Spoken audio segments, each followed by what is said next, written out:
Great. Well, hello, David. Nice to see you again. It's great to see you. So thank you for agreeing to do this little interview. So I guess, first of all, E4C's been around for a while, and maybe you can tell us how long, but just give us a brief description of what E4C is for somebody who's never heard of it before. Certainly. E4C's been around for about 45 years. We're based in downtown Edmonton. We're a social service organization that does a variety of different types of social services in the city. We run some transitional housing like the Women's Emergency Accommodation Center and Elizabeth House. We own and operate some affordable housing programs, some permanent supportive housing for people with mental illness. We coordinate the school lunch program, hot meals for lunch in 10 schools in the city and snacks for over 20 schools. We also do early learning programs in various parts of the city, up in Clairview and Bannerman and Millwoods and so on.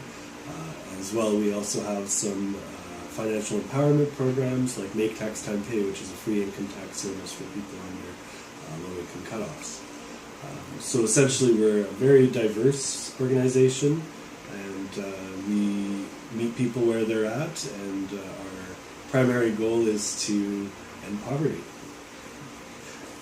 Excellent, very good. And those, of course, are things that we have in common that we're working on at our Indigenous Ministries at the Diocese of Edmonton with the Anglican Church. Mm-hmm. So next, if you would explain a little bit about our partnership with the Indigenous Ministries. Sure. So one of the programs that I am working on is the wellness programs that E4C offers through Alberta Health Services Wellness Network. And we have developed in partnership with the Wellness Network and ECALA, which is Edmonton Community Adult Learning Association, a program that focuses on Indigenous wellness and Indigenous literacy. There are numerous folks of Indigenous heritage that we serve through E4C, and wanted to truly reflect in some of our programming focus on Indigenous culture, because it's a really important part of serving that community.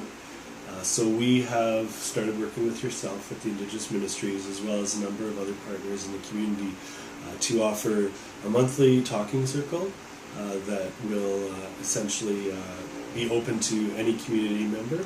And we're hosting these at various locations in the city, some drop-in centers, some locations like Lady Flower Gardens, and as well, part of the program is to offer some creative writing classes with Aboriginal authors, some traditional Cree classes, and other types of Indigenous cultural programming. Excellent, very good. And I noticed this poster over here. This is the one that you're talking about with the sharing circle. Yeah. Yeah, very good. So you've had a sharing circle already.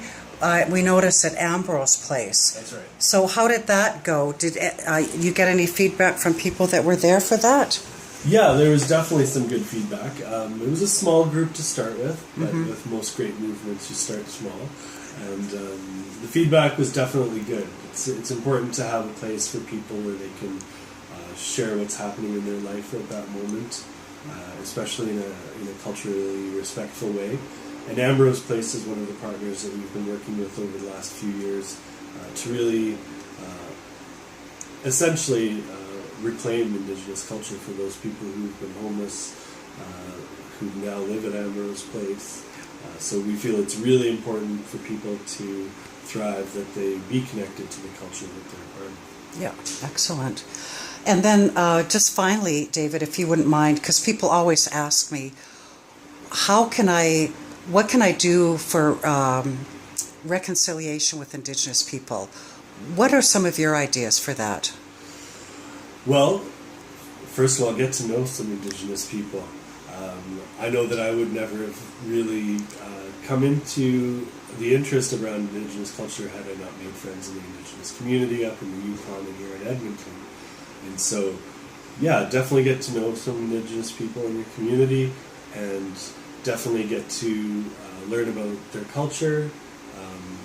Go to a talking circle. It's really important to see the culture in action.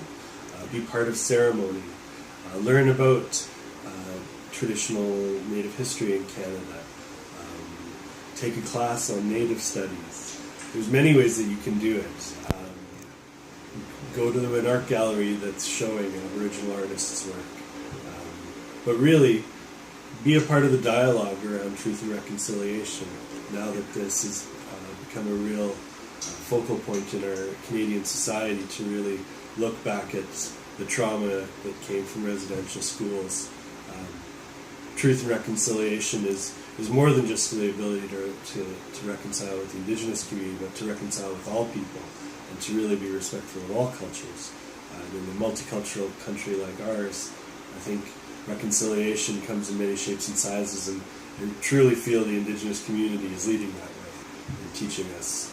So lots of ways you can be involved. Come out to one of our talking circles. Our next one is August 24th at Lady Flower Gardens, and we'll definitely post a poster for you guys. Great. And because this little video will be posted on the internet, and people will be viewing it after August, the sharing circles generally, are they going to be on the same day every month, kind of? I think we're aiming to do the third-ish Wednesday of each month. Right, okay. For the time being. So we are planning to do a monthly talking circle. Yeah. The location will change, but we'll definitely be posting on our social media with E4C and on our website, as well as through your Indigenous ministries, as well as through all our partners. Yeah. So folks like Lady Flower Garden, Ambrose Place, Mosaic Center, and more. So stay tuned. There'll be lots of promo. Excellent. Thank you very much, David. Appreciate it.